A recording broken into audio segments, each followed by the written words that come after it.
We'll start it with one of these little. Oh man, Oh, that sounds good. Just as important as going up there and being a good driver and leaving on time is being able to play the head game the other direction, right? Like you need to be able. One, you need to be able to play the game, and one, you need to be able to be played and yep. not get rattled. All right, guys, here's a quick cut from the full interview with Lyle Barnett. If you haven't done it yet, subscribe to the channel, like the video, comment down below, tell us what you want to hear. But now the ProMod, absolutely not. Justin Elks is my crew chief, Anthony Lum, my co-crew chief, two of the most sought-after tuners in the game, period. They rank right up there with your Steve Petty's, with your Jamie Millers, with your Jeff Pierce, with your Billy Stocklands, with your Pat Museys and your Brandon Schweitzers. Like they are awesome. They are top level, top shelf. Because there's so much in a ProMod that you have to tune. The chassis, the engine and the power itself. Like those things are on the teetering edge of not going down the racetrack every time you let go of the button. So zero tuning, zero input from Lyle. I give them input after a run. Like, This is what it felt like. This is what I heard. Also something that I'm super in tune with. Like I know what the car should be doing and sounding like. When I turned off the racetrack in Vegas in the semifinal, I just felt that just doesn't sound good. We go back to the pit. Everybody's looking around like, man, I don't know what you're talking about. I said, look, we need to pull the rear end apart, and it was cracked. Like I'm super in tune with the car, and I know what it should be doing. But as far as tuning the car, negative Ghost Rider. Not allowed. How many passes do you make in that car? Like are there, do you guys go to a track and is there off-season practices made in that car, or is it like, man, that's like next level stuff. I just don't know anything about. So obviously I drive for Elite Motorsports, Richard Freeman, Erica Enders and Troy Coughlin Jr. and Marty Robertson and Aaron Stanfield are all my teammates. And we have a big team test coming up at about mid-January down in Bradenton. We do test in the off season. I was just at Bradenton for the Snowbirds. Now we were running 8th mile, but I was still in a ProMod, still keeping seat time. Yeah. So there is some off season testing, but man, it's so expensive to run these things up and down the racetrack today in today's time that you just can't do a whole lot of it. Right. I mean, you can't afford to do it. If we tested as much as we wanted to, it would cost us $1 million a year to run the car. God, that's crazy. So, not as much as we would like, but we do enough, to feel like when we show up to a national event that we are there and we are competitive enough to win, Yeah. So when, walk us through, I want to talk about you leaving the line, like what's a week look like for you, leaving the button.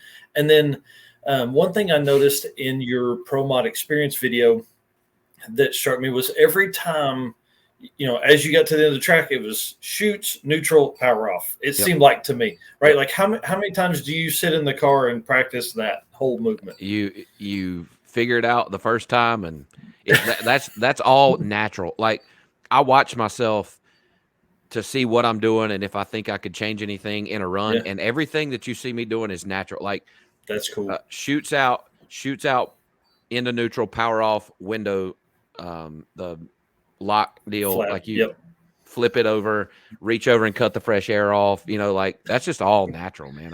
That's cool. It's you have to become a creature of habit. Yeah. And find a routine to be successful in one of these cars. And I think what separates good drivers from great ones is the ability to differentiate, to alter from your normal routine and not get rattled. Right. And it's just as important as going up there and being a good driver and leaving on time is being able to play the head game the other direction, right? Like you need to be able to be able to play the game, and one, you need to be able to be played and not get rattled, right? Because these are like when, you're at a national event, you're racing the best pro modified drivers in the country, and they're all good enough to go up there and play a game and not get rattled and kind of get separated from their normal routine, So There's all kind of things that you have to consider. You're not a professional running into a bunch of guys that are just getting a pro zero mod ducks. together. No ducks. And then once a year we go to Charlotte and we run 4 wide, which none of us as drivers, if you fans like it, cool, please come out and see us. And you can come by my pit and I'll tell you how much I dislike 4 wide drag racing. Dude, I can't. I mean, if one thing goes wrong, it's everybody's. Well, a big part of that is understanding the tree, right? Because it's different, man. And in a turbo, this will be my first year doing it in a turbo car, and it's going to be really tough because it's super easy to get hung out in a turbo car because it's, let's say we all 4 pre-stage, right? Yep. The first person that turns the bottom bulb on starts the 7-second timer for the other 3. Oh, wow. So let's just say that when we turn the bulbs on, I go ahead and start bumping, I go ahead and start spooling, and I'm the first one in. The rest of them have 7 seconds to get in, right? Yeah, and you on the button, there's a long time. Right. But I can't wait to go in because then I'll get timed out and not be up to boost, right? So that'll be a pretty tough race for us if everybody decides to play the games. If everybody races like a normal person and go ahead and goes in, then everything will be fine. But at this level, you got to do what you got to do to win, and sometimes that means playing a little starting line game, and you just so be it. Just sometimes that's what you got to do. That's crazy. So let's talk about your first win, ProMod. You're literally, I want to say there's a video of you like crossing the line and you're Lyle Barnett, excited. And then you come around the end, you're excited. You're doing some interview stuff. And we can obviously tell you were pumped to win that and, emotional. So that's a big plus. Like what's the next 2 days look like for you after that? A blur, man. Like you spend the next 2 days. Well, I'll tell you what, you spend the next 2 days recovering from the hangover from the night of the win. I can promise you that because we got with it after we won the first one. And then we were in Vegas for the second one. So you can imagine how that went. Oh, dude, that's crazy. But the first win, you can watch if you go to NHRA's YouTube channel, you can scroll. It's pretty far down there now, and you can watch the ProMod final. And that was the full circle moment. For my career. When I went through the finish line in Dallas, there's 2 blue LEDs on the wall well beyond the finish line. And I saw mine come on and I lost it, dude. Like I was crying so hard by the time I got to the end of the racetrack, I could barely see to turn off, and when you come to a stop, like it's both doors come open. There's people shoving trophies and hats. Amanda Busick's in my door. And I said, Amanda, you got to let me, I got to gather myself, and so you're like, I don't want to be crying on TV. Right.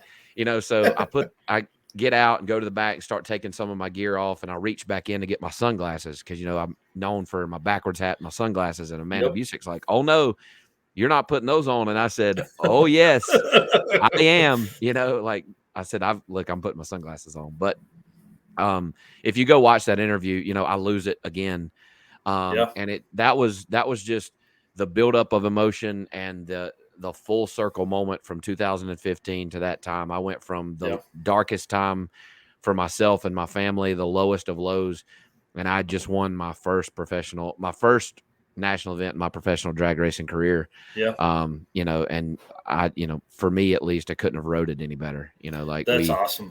We did it, and it was, yes, it was on a whole shot and had a lot to do with me driving, but I've got a hell of a team, man. They are top notch. Some of the best to ever do it, from Ben Stoss, my engine guy, Mike Earl, my back half guy, Justin Elks and Anthony Lum, my crew chiefs, my dad. I had a bunch of friends that had flown out, it was just cool, awesome, dude, and while I get a lot of the credit, as drivers, we tend to get all of it. I could not do it without all those aforementioned, and I'm really looking forward to 22, man. I tell you one thing, I've got my eyes set on a championship. Yeah. And if Portatree didn't double their business in the off season, then there's going to be a lot of broken hearts and a lot of national event trees laying on the track when I'm done, because I'm coming out there ready to rip. You know, I want swing and go chop them down. I want a championship really bad, and That's awesome. These two right here don't mind a couple compadres. I can tell you that. So. That's right. Go build a shelf. Gonna be a whole 2 shelves of them, man. That's I want to have to reinforce a floor in my house that's got to hold so many. That's awesome. So tell us, like, how do you get a ride in a Pro Mod? There's just such a small amount of people that are able to drive that car. I mean, obviously we know you're a drag racer, but like, how do you get that meeting? Not necessarily how, but like, what's it like to be able to do that? So I was just fortunate to be right place, right time. Mm-hmm. Justin Elks, the modern racing shop where I work now, and where we handle all Pro Mod operations for Elite Motorsports, is in Mooresville. That's great. And it was just kind of we had kind of got to know each other, and I've always wanted to drive a Pro Mod, and you know, they had seen me race other stuff, and it just kind of happened, you know. Yeah. But you know, I flew to Dallas Fort Worth to Elite HP. So Elite Motorsports is in Wynnewood, Oklahoma, which is 2 hours due north of Fort Worth, Texas. But Elite HP is kind of where their showroom and whatnot is. You know, so we fly out there. I'm nervous as shit. You know, I'm meeting with Richard Freeman, with Erica Enders, with Alex Laughlin, who was my teammate in Pro Mod for about half the year. You know, we're meeting to potentially sign a deal, you know, and by the end of the meeting, we had agreed on a deal, you know, and we were preparing for the 2021 season, you know, and that's great. And they didn't like baby me along or nothing, you know, like we went to my first test session to get 1 to test the car for the first time, and 2 to license. And on like the 5th run, I went 568 at 253 miles an hour. You know, like they won't fucking around. You know, it was like this was a good decision. Justin told me, he's like, I don't know, you can't make one of these go slow, so we'll just go 100 feet, 300 feet, 8th mile, 1,000 feet, and on the 5th run, you're taking this thing to the quarter-mile stripe. I'm just letting you know. You know, and that's what we did. You know, I went 568 at 253, and then I went 567 at almost 254. And that was literally in like 7 or 8 passes. I ran at that time like 3 numbers off of the national record, you know, and we were headed to Gainesville. You know? Yeah, they're like, load up, bro. We're going. Yeah, you know, and Richard called, and he was like, man, good job, man. You know, I was expecting him to be all pumped up and stuff, but he was just like, no, that's what I expected. You know, yeah, that's pretty good. Pretty good runs there. Yeah, let's see if we can duplicate that in Gainesville. You know, I'm like, what the fuck? You're like, dude, that's from 253. Yeah, I feel like I just won the U.S. Nationals, man. You know, right? But you know, we go to Gainesville. I qualified 4th. Lost on a freaking hole shot, which is not me, to Gray, but I paid him back in the final in Vegas, so all that came full circle too. But that's great. You know, we had a pretty good year, man. We struggled through the middle, which is why we made the sudden change from the Pro Charge combination to the twin turbo deal. Didn't make that change until after the second Charlotte race in September. Had like 2.5 weeks to get the car together, zero time to test really, and go to Dallas and win the very first race we entered with the twin turbo car. And my first race ever in that car. That car's first race in a 1.5 years. So that's crazy. Win Dallas, went to Bristol and just struggled. And go to Vegas for the final race of the E3 Spark Plugs Pro Mod series, and won in Vegas. So just we went from a year of kind of down in the dumps, and you know, morale was low, to we ended the year on top. You know, finished 6th in the points. Yeah. You know, in my rookie season, just a cool deal, man, and something, you know, those opportunities don't come around often, you know, to be associated with a team like Elite. Yeah. And I'm just, you know, thankful for anybody and everybody that supported me along the way and stood behind me. I've had great sponsors, and still to this day that still support me. And you know, and I would just like to thank all those people, you know, my dad especially, because he's the sole reason I've been as successful as I've been. And I look forward to racing with him in 2022, you know, and hopefully farther than that. Yeah, right. I don't want to wait another couple years to win a championship. I'd sooner go ahead and get that out of the way next year. Just go on, let's do this. But we both have that common goal in mind, you know, and so does the rest of my team, obviously. So we're looking forward to it. All right. That's cool. If you need more you can hit the link right up in the corner or down in the comments that will take you to the full interview with Lyle Barnett. Thanks, guys. See you.